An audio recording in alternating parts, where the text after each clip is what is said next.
start? Yes, good afternoon. Thank you for joining.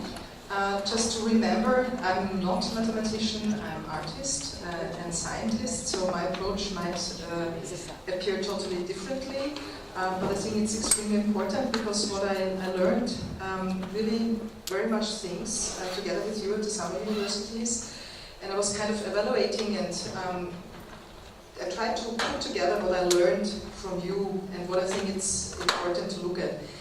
I'm not so far away from education, so I'm leading the department for special didactics for art and design education, and I've published quite a lot about this topic, so I'm in education, I'm not a mathematician. And I will try to give you my thoughts about it. The topic is empathy in teacher education, and it was Liliana Radovic where we were discussing a lot about it, which I think is extremely interesting, and we could spend even more weeks or hours or time just to discuss what we observe. Well, the subtitle is Beyond Prejudices Towards Translations Through Interdisciplinary Approach. First of all, I would like to say something about the Austrian and Serbian school system, because these I also learned from you. Opposite to the Austrian school system, I learned that certain teachers have to engage in lifelong learning, and as experienced during the summer university in Ega and Belgrade during Temple's project. They're eager and highly engaged even to participate in international teachers training with English as conference language. I think this is very special in Austria. It would be very difficult to find teachers who would attend English-spoken conferences. In Austria, only primary teachers were called upon to make for improving competences, or they were involved into current teacher training. Just primary school teachers. Primary school is from 6 until 10. All the teachers after 11 years old and training students until 18, they do not have to make teachers training. So this was something I really estimated learning from the Serbian school system and education system.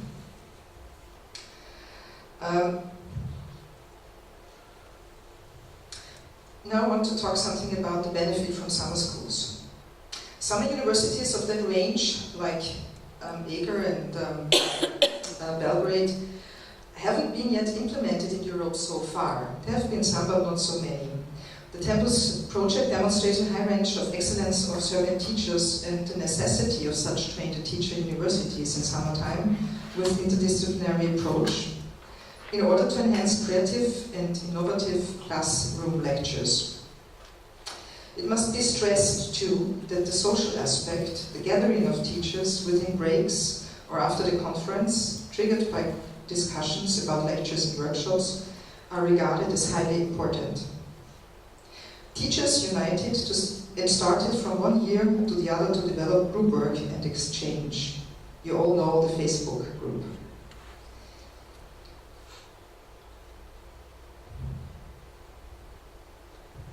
So I was thinking about the teachers. What can governments do to foster optimal motivations of teachers?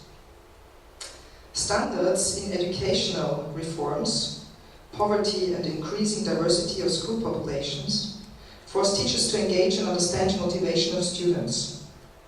Ministries and responsible governmental institutions are challenged to understand the motivation of teachers. The last year's main interpretation of motivation with psychological functions have been described. Two current need theories, self-determination theory and self-worthy theory, contribute to the understanding of motivation more extensively. Dacey and Ryan believe that human beings have basic needs. Besides health and satisfaction, they need autonomy, which means to decide and initiate, rule by own conduct, and social relatedness, which means respect and trust for collaboration, and a feeling of competence, which means meeting challenges as well. Further on, motivation depends on the importance of the social nature in schools.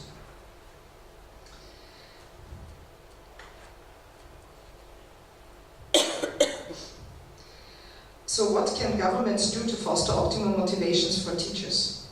I will tell you now something what teachers told us at the biggest art education conference of the world in Melbourne this year. At the INSEAD 35th Triennial Conference in Melbourne, McBrien described that elementary and secondary education in USA has increasingly been homogenized and diminished by business-style, high-stake and accountability model. Teachers, tyrannized by fear of losing their jobs, forsake creativity for more time to drill children in standardized test-taking procedures, and research indicates a reduction of class hours for social studies, art, music, and physical education as a result. Further, Hong emphasized in 2012 that nearly 50% of new teachers leave the profession after just 5 years.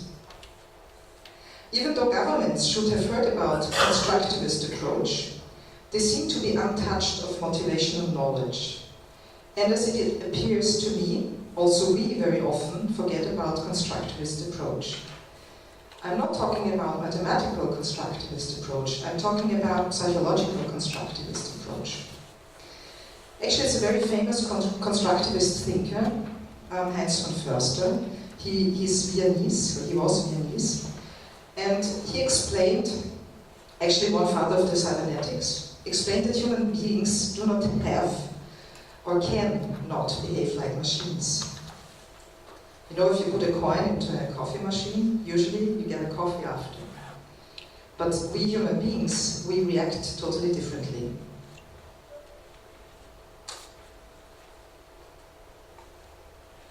Von Förster describes a trivial machine, which is a machine whose operations is not influenced by previous operations and can be compared to a well-defined problem. That means a single, guaranteed solution in cognitive psychology, corresponding to Schraw, 1995 and 2006. It is analytical and determinable, independent from previous operations and thus predictable. For non-trivial machines, as we are human beings, however, this is no longer true, as nonlinear equations define various solutions and cannot be foreseen. Human being is a non-trivial machine, if compared. So what, for me, the most important thing of these findings is that actually, especially math teachers, are people which are constructed and with very logic thinking learning strategies, right? You're very structured, you're very logical thinkers. The problem is that people from the art fields have totally different approaches. And what we can learn from the constructivists, that it is maybe not like this, that there is just one solution. That there might be more solutions to be found when you're calculating. I'm not a mathematician, but this is the approach. So there might be more solutions to get to an end, and of course, mathematics, engineering, and technology, it has to have a clear definition because a bridge has to work. We want to cross a bridge and it must work. But on the other hand, to get children fascinated about mathematics, maybe this would help more than to stay in your world of the learning strategies like, well, that's logical thinking. I will explain later in details. And the second question is about scholars. What can teachers do to foster optimal motivation? Which I already started to talk about.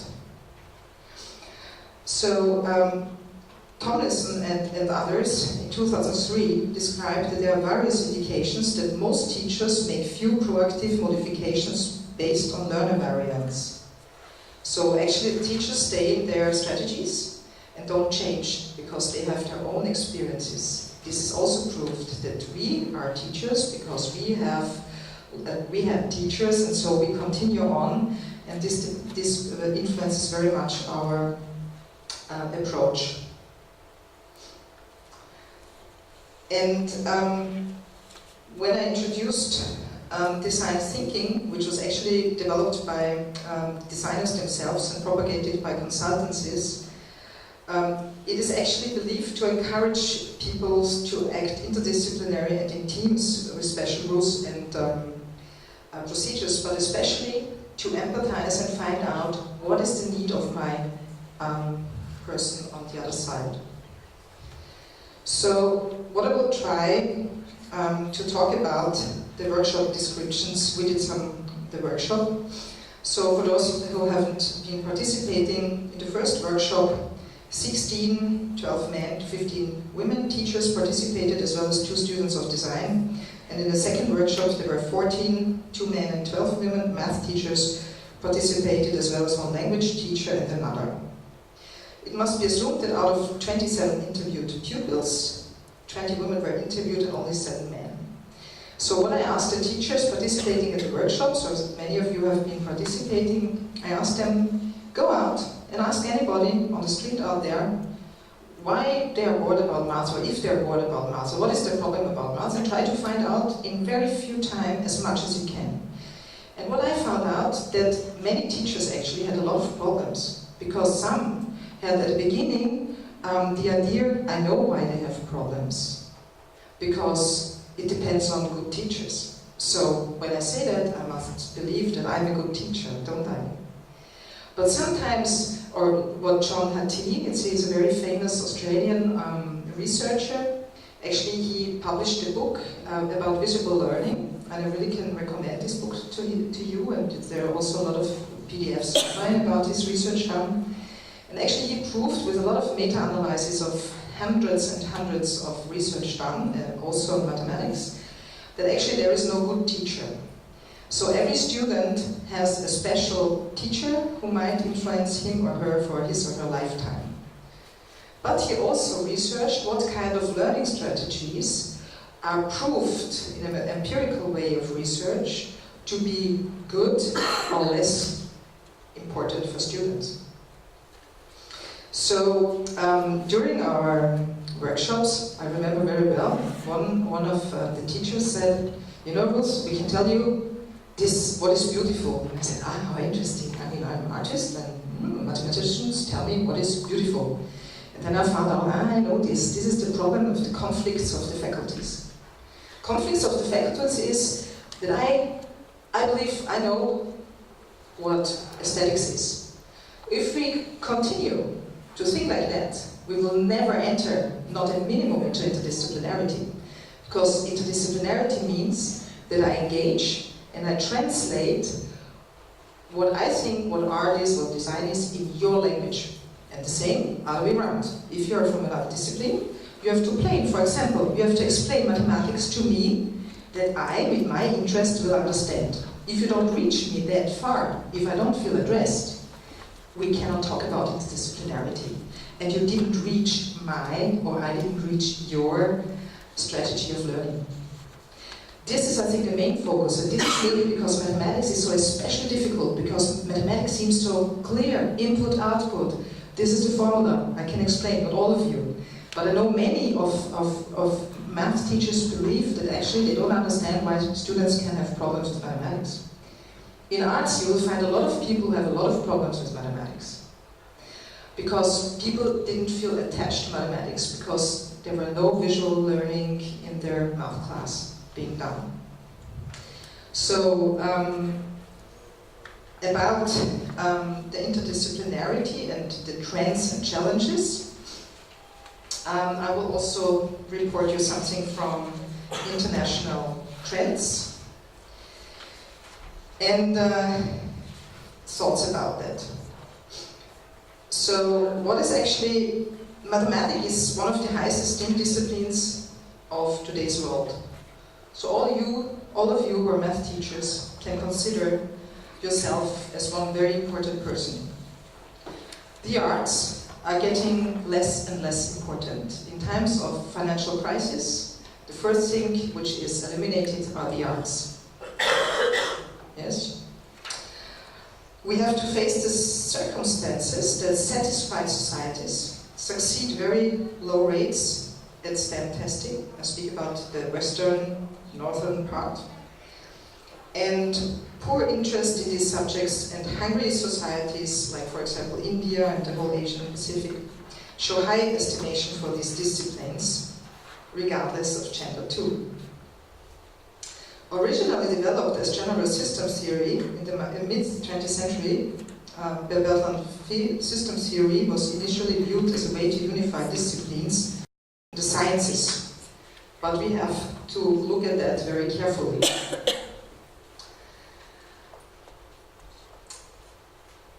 In the first conference, 2009, I've visited in connections with mathematics. Teachers in the United States were discussing, and professors from universities. United States had already experienced STEM as there were subjects together. You have to do it interdisciplinary, and you just teach them together. They were upset. They said, it's totally the contrary of what we were aiming at. We don't like that. That's bad for our future. And now, in these times, we are talking about introducing STEM into Europe, besides standardization. And now, because art is becoming less and less important, people invent STEAM. So just let's put art into it. I mean, actually we're mathematicians, we're engineers, but most of us don't have really idea of art, but we think maybe it's nice. So, but we now put it into the curriculum. And actually, in 2006, somebody came up, her name is Jachmann in the United States, and she wanted to introduce STEM into the STEAM concept. And actually what is happening now is that some states of the world, like Korea, South Korea, will now introduce STEAM as a curriculum. They will mingle subjects by people who are not educated in the subjects by themselves. I have been studying arts. This is like, I would say, okay, I teach a little bit mathematics, besides. I mean, and this would be like if you say, I'm a mathematician and I teach a little bit of arts, besides.